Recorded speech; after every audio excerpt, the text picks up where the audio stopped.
Welcome back to a special edition of Talk Dragon Tuesday with RPW. Now this week we're going to be going over the new Temple Raid PvP instead of actually having any special guests on today. So let's jump into today's video. Now first of all, last week of course was the fortification, and I hope that you went through my tips and didn't overgrow yourself, and of course made sure that you worked with your team to come up with a base plan and so forth. You do not want to overgrow in PvPs just for points. If you haven't seen those videos on fortifications, be sure to check out my fortification event guide before the next one gets here. And guys, they generally run once per month, so you've got about 4 weeks to prepare for the next one. And of course, later in the video, we'll be going over how you can win a $20 in-game pack right here on my channel.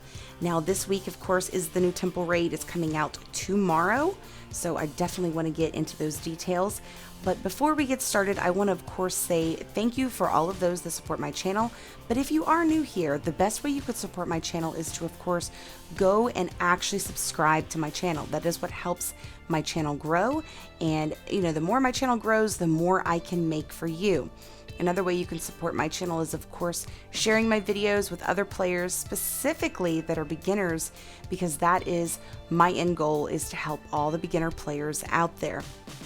And ultimately, this is a great way to help all the leadership out there trying to explain specific things to their newer players coming into their team. So feel free to use me as a reference guide. I do not mind.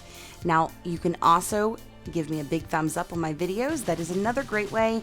And of course, if you don't like them, it's okay too. You can go ahead and give it a thumbs down. But don't forget, the best way to be heard is, of course, to put your comments in the comment section below. And I do not mind when players correct me, because sometimes I don't get it right. So feel free to jump in and do so. Now, of course, this season is going to be ending in 2 weeks. Oh my gosh, guys. So if you still need sigils or to collect something on your dragons, you've got 2 weeks to do it in. And if you're new to, of course, War Dragons, the seasons are definitely something that changes every season. So if it's summer, it's going to be a summer season. If it's fall, it's going to be a fall season. So you are coming to the end of a new season, and we'll be going into the fall season shortly. If you don't know much about seasons, definitely go over and check out in my Beginner's Guide series. I talk about seasons and how everything, of course, changes over. So that way you're better prepared for what's coming in the future. However, there is something that War Dragons does in the last 2 weeks to help everybody gather up those dragons or those evolution stones or anything else you were working on in the event. And these are known as the Super Sigil chests. If you're new again to Atlas and this is your first season, then you probably don't know about these. But the Super Sigil chests allow you to buy a 10-pack for a specific amount of rubies or a 1-pack for a specific amount of rubies. And inside of these chests will be all 100% sigils. Now, the fact of whether they're worth it or not, of course, is a personal opinion of most. I prefer my gold chest over these sigil chests, but it is completely a personal choice. In the forums, there's a bunch of people that have done math and, have proven that it has, of course, been very successful for most people. However, I have really bad luck with these. So for me, I don't like to waste my rubies on those. I would prefer to spend them on the gold chest. So again, this is a very personal choice, and it depends on how lucky you are. All those facts aside, of course, that should be coming this event coming in. So when the PvP comes in, they'll actually be replacing the silver chest in the center with these super sigil chests. Any silver chest you collect over the next 2 weeks, of course, will be put away until you can actually start accessing those. But that does not mean when you go out and you do, let's say, chest runs, it's not going to give you silver chests in place of this. They will kind of be hidden in the background. So just keep that in mind. If you gather a silver chest, they're not going to go towards the super sigil chests. All right, guys, so that is the details on those. Let's go ahead and jump into today's big feature. If you don't read forums or watch videos or living under a rock, you may not know, but there is a new PvP coming this coming week, which is called Temple Raid. Now, Temple Raid is a very meticulous PvP coming in that you're really going to have to strategize with your team and listen up in order to successfully make some great points with your team and for yourself. I think your personal points will be a lot easier to achieve than it will be to get in there and work together as a team. So really listen into what your leadership has to say. Now, what is specifically complicated about this is there's a lot of little details that you need to know in order to get things like VP points versus personal points. And then of course there are all these little moving details in here as well that have like little rules and stuff. Now they seem difficult, but I will really truly try to simplify and break this down for everyone right now. So let's go ahead and jump in. Okay, so Temple Raid is going to be a new feature where you're going to work together through a group of elemental islands. It's a very elemental based PvP. So you need to keep that specifically in mind and look at your dragons and what you might have in your roster, which ones have specific, elements to them, because that is going to be very important in this event. Now, the first thing you're going to notice when you go in the main menu is there is this circle of islands. And in this circle of islands, you're going to notice that each and every one of them have their own specific element. Now, each one is actually kind of noticed by, for example, the fire. I put the fire element up there for you guys to see. However, the fire island there, it actually is a volcano, so it should be pretty well noticeable as to which is which. The wind has this breeze going around it with clouds. Your dark element is this big dark purple mountain, and then of course you've got your ice, which is literally like Antarctica, and then of course your earth area, which has all the green grassiness. So with that being said, that is how you'll be able to tell them apart. Now you're going to notice on the left hand side there is an arrow I have pointing at storm cloud on the left hand side there. So that thing is actually going to be moving around, so you're going to want to pay very close attention to this as you're playing. Now the first thing of course is elemental islands. There's dark, wind, fire, earth, and ice. And these are important because you're actually going to be able to get bonus points when you attack things on those islands with dragons of the same element. So keep that in mind when you're going into a specific island. What element is that island? And do I have dragons I can utilize to defeat these bases? Those extra little points will of course add up. Now the storm that is rotating, the thing we just talked about, it's actually going to have a cycle that's very, very predictable. So it's going to last 3 hours in between each island, and then it'll land on an island, take 3 hours to pass over, and then of course another 3 hours before it reaches the next island, and so forth as it spins clockwise through this pattern.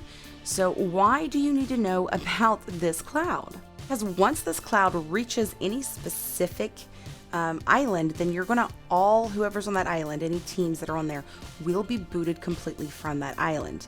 And of course at this time it will be completely inaccessible. So if you're in the middle of progression and you're almost to a certain temple or whatever and you're completely knocked off the island, then you're gonna have to start back to where you were last checked in at. So definitely need to pay attention to where that cloud is before you go into any type of islands. And a great tip, of course, is to you can click right over there on that specific cloud, and this will actually show you how much time you have left before it reaches the next island or whatever path it is on. So when it comes to this island being hit, once it removes itself or passes over, it will actually become what they call supercharged. And then once it's passed over, of course, it will be accessible to teams again. But what does supercharged mean? All right, so when a island has become supercharged, it now means that whoever gets through that island and all the way to the temple first, after becoming supercharged, will actually be able to get an increase on their total VP points.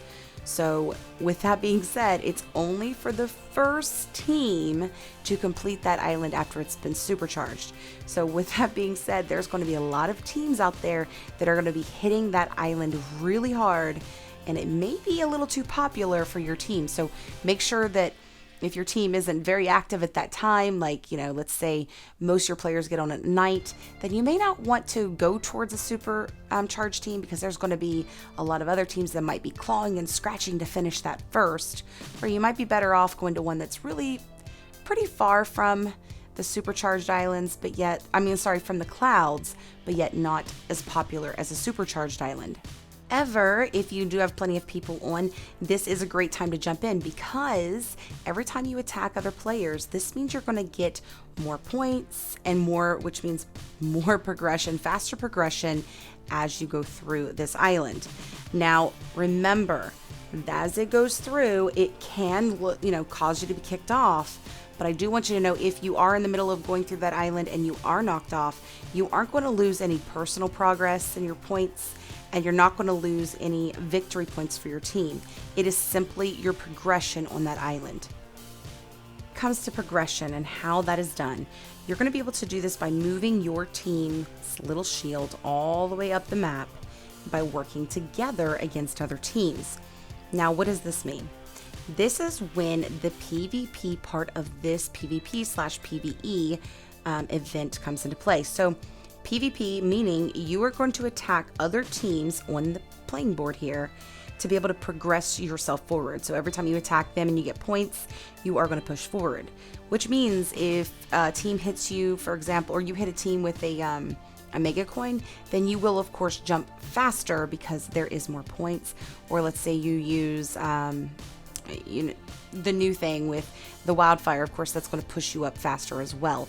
So that is how you're going to push yourself and advance yourself forward. Now, with that being said, that will also be pushing your enemy back. So basically, at the same time of you gaining progress on that map, you are actually going to be taking progression from them. And I'm not talking point progression, we're talking, up the road type of progression. So when you attack them, you'll push yourself forward and you'll push that team backwards. Now, of course, there is another little aspect you need to notice here.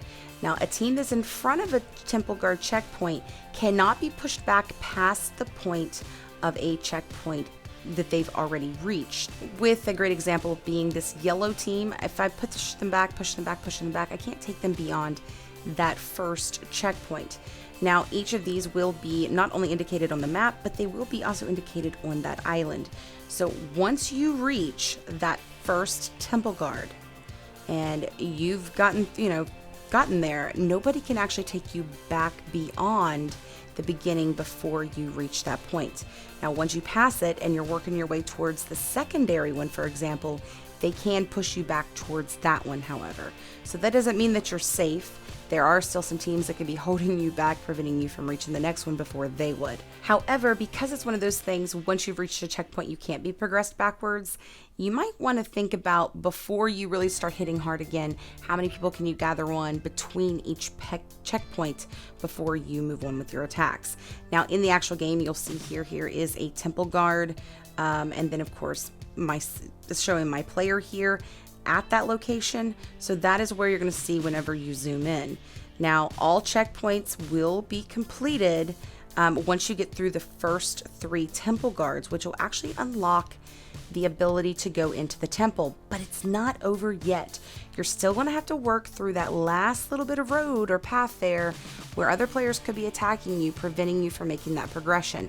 So you might want to really think about where you spend your extra goodies, if you know what I'm saying. It's completely up to you guys and how your team decides to do it. So once you've unlocked that temple, your team will have access to this. Now, there is a key note.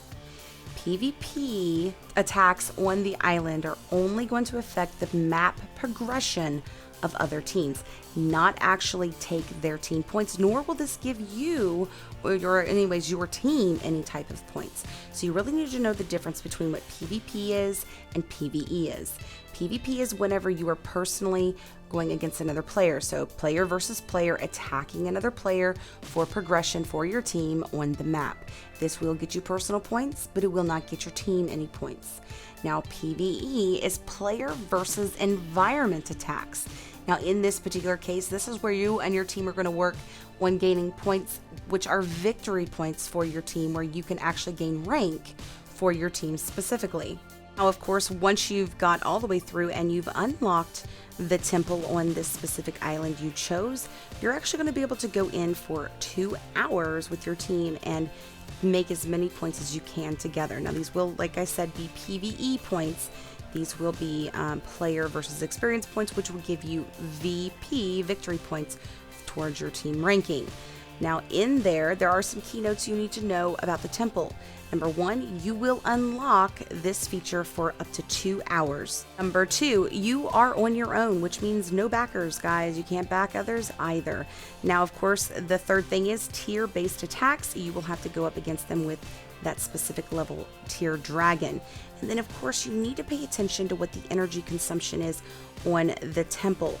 Now, the first thing you're going to notice on energy consumption is your first attack will be worth 0 energy. Now, let's say you successfully attack, let's say Fang here, for example. In order to jump in on Celia, your next one will be also considered 0 energy. So it's really going to allow you to keep on going pretty far without any energy if you have your dragons up to par. Now, let's say I attack Fang and I take in the wrong red dragon, okay? And I end up having an unsuccessful attack against him. Well, that means the next attack against him is going to cost me a total of 2 energies. And it will keep adding on 2 energies each and every time until I complete that dragon. However, that base. However, it will max out at 8 energies. So your first time will be worth 0, then 2, then 4, then 6, then 8. And anytime thereafter, it will still only be worth total amount of 8. Now, it might be worth going in and maxing out your strongest, what's considered the strongest red tier dragon, and of course putting your boosts on there and maybe even some runes that you don't really need in order to complete stuff like this, and maybe make this for all future PvPs when this comes in. I mean, I know it sounds easy because it's like, well, I can attack red tier. That is simple. But no, guys, as I said before, one of the big key factors is you have to attack that base with the same tier dragon. So dust off those old red, purple, and blue, and so forth dragons in your past roster, because you will have to use these for your attacks. Now, yes, you may use seasonal dragons. However, just like the breedable tier, they do have to match up in evolution tier. So you can't take a purple in that's been evolved down against a red tier base. So just keep that in mind if you use something that is an evolvable dragon. However, I don't know how that's going to go with the seasonal dragons that came prior to the evolution stones. I never even thought about that until just this moment. So maybe if anybody needs to know that info, I can get that for them. So the next thing is each of the temple guards bases will be influenced by their elemental type. For example, this is a fire elemental island, which has fire elemental based guardians, which in the end means that you're going to notice things like fire turrets and possibly some fire flax, fire totems, and so forth. So you really need to pay attention to what's going to be on that base and pick your dragons wisely. Okay, so the next thing I want to go through is once the temple has been reached, you will unlock, or you should have an unlock icon on your island that you just completed. Now, this will happen each and every single time you go through and unlock a temple. Now, of course, this means this is your ultimate goal as a team, is to unlock as many islands as possible and hope you unlock all 5, because once you've unlocked all 5 temples, you will unlock what they call the Shrine of Elements. So yes, the Shrine of Elements. This is going to be an area where once you unlock all the other temples, you're going to be able to go in and actually gain extra VP for your team. Now, of course, this will depend on how far you can go, how maxed out you have your dragons or your teammates have their dragons. And of course, the amount of VP on these will depend on the size of the league of your team or whatever. So depending on what league you're in. Now, the cool thing is it's like doing the temples when it comes to the attacks, but you can earn portraits in the Shrine of Elements. Now, one of the things you must know is once it's fully unlocked, it will be permanently available to your team. Now, here's the other kicker to it. It only, unlike the others, has an orange tier and a harbinger tier. Now, this is one guardian of every element within these areas. So if you don't have a harbinger dragon, you're not going to be able to, of course, probably take those larger amounts. Now, there are some key factors you need to know about temple raid features. Now, the Shrine Guardian spaces will be heavily featured with elemental towers that are related, of course, to their element. So, for example, if you go into the earth, there's going to be a ballista. If you go into ice, there's going to be an ice turret. Fire has the fire turrets, and so forth. You can see them here on the right side. Now, this doesn't mean that's the only thing on them. This is where you're going to find what they call boss towers. This is going to be 4 times the power. But anyways, my point being is your orange tier dragon may not have the best time hitting this base because of this. Now, these boss towers are going to, like I said, be 4 times the amount of attack power they normally have. Now remember, you can only defeat 1 each of these guardians per player per tier.